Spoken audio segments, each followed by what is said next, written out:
nous l'avions réceptionné. Et comme il se devait, vous savez, l'Union sacrée a plusieurs organes au niveau national. Nous avons le congrès qui s'était réuni le 30 août de 2025, le deuxième congrès extraordinaire. Après le congrès vient, en termes de préséance, la haute autorité politique, c'est le président de la République, qui est l'initiateur de l'Union sacrée de la nation. Le troisième organe, c'est le présidium, qui comprend actuellement 40 membres. Et après le présidium, vous avez la conférence des présidents des partis politiques et des associations. Finalement, dernier organe, vous avez le secrétaire permanent que j'ai l'honneur de diriger. Donc, après avoir écrit ces dossiers, je les ai amenés chez la haute autorité politique. Une fois ces dossiers lui sont parvenus, et juste hier, je crois que vous attendez la fumée blanche qui n'était pas encore venue parce que notre chef, c'est un démocrate, il voulait tout respecter. Dans les vieux temps, vous aurez tout simplement dicté non, pas de débat, pas de concertation, quoi que ce soit. Mais c'est différent avec son Excellence Félix Antoine Tshisekedi Tshilombo, qui est notre autorité politique.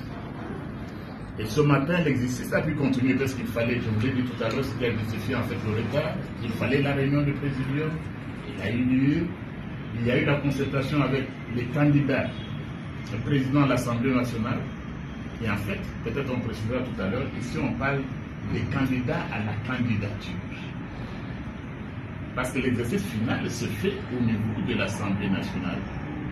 On entend parfois des questions, mais nous comprenons aussi à notre niveau que ce n'est pas facile de comprendre la Constitution. Ce n'est pas facile. Et on a souvent dit, tout le monde peut être juriste, tout le monde n'est pas constitutionnaliste. Comme tout le monde n'est pas journaliste. Donc ici, il s'agissait des candidats à la candidature, comme ça s'est fait partout. En France, en Belgique, dans tous les pays que vous connaissez. Et on était assez peinés sur le plan scientifique de voir que certaines personnes parlaient des communiqués ou d'un exercice qui violait la Constitution. On se demandait. Donc on a compris que la Constitution, ce n'était pas le thé de tout le monde. Donc après cet exercice, après cette concertation, je suis heureux de vous annoncer finalement que l'Union sacrée de la nation, conformément à l'article 27 alinéa 2 du règlement intérieur de l'Assemblée nationale, cet article dispose que le candidat, le président de l'Assemblée nationale, est présenté par la majorité. Ici, c'est important aussi. C'est-à-dire qu'il y a une concertation au niveau et de l'opposition et de la majorité au niveau de l'Assemblée nationale. Il y a eu ce dialogue là dont certains parlent. Il a déjà eu lieu au niveau de l'Assemblée nationale. Nous nous sommes entendus, majorité opposition, que le poste de président, ce poste revient à la majorité. Comme le poste de rapporteur adjoint, il revient à l'opposition. Donc, comme majorité, nous devions nous organiser à l'interne. Donc, recevoir les candidats à la candidature qui officiellement maintenant va suivre son cours normal et être déposé au bureau de l'Assemblée nationale.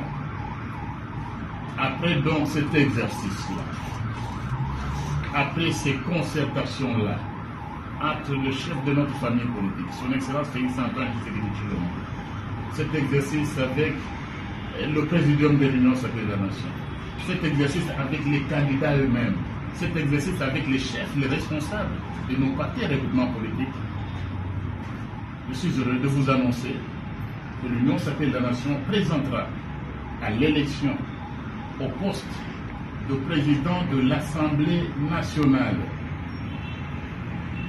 le candidat numéro 1 sur la liste de dossiers dans l'ordre alphabétique, l'honorable Boji Sangara Aimé sera donc, et donc à partir de cet instant, le candidat de l'Union sacrée de la nation au poste de président de l'Assemblée nationale. Et dès cet instant, ce n'est pas un candidat pour lui-même ni pour un parti politique, c'est le candidat de notre famille politique. Et des différents au niveau de la plateforme présidentielle.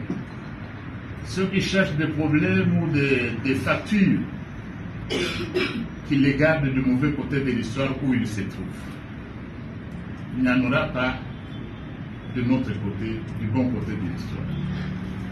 Et tous les candidats, sportivement comme il se devait d'ailleurs, d'après nos textes, d'après le règlement intérieur, d'après nos actes d'engagement et nos actes de loyauté, tous les candidats que j'ai reçus comme secrétaire permanent sous demande de la haute autorité politique, tous les candidats se sont engagés à soutenir le candidat de la majorité parce qu'il ne peut y avoir qu'un seul candidat. Donc, la majorité ne peut présenter qu'un candidat. Et il n'y a qu'un seul poste, c'est comme ça que nous sommes arrangés dans notre famille politique.